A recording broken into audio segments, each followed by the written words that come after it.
You ask Tiger to solve. This deals with linear equations with one unknown. The final result is v equals -1. Let's solve it step by step. Simplify the expression. Group like terms. Simplify the arithmetic. Group all v terms on the left side of the equation. Subtract 6v from both sides. Group like terms. Simplify the arithmetic. Group like terms. Simplify the arithmetic.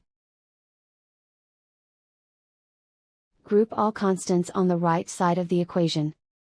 Add 5 to both sides. Simplify the arithmetic.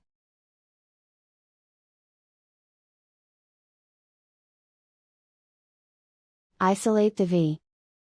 Divide both sides by -3. Cancel out the negatives.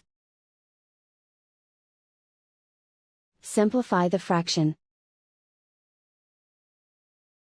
Move the negative sign from the denominator to the numerator. Simplify the fraction. And so the final result is v equals -1.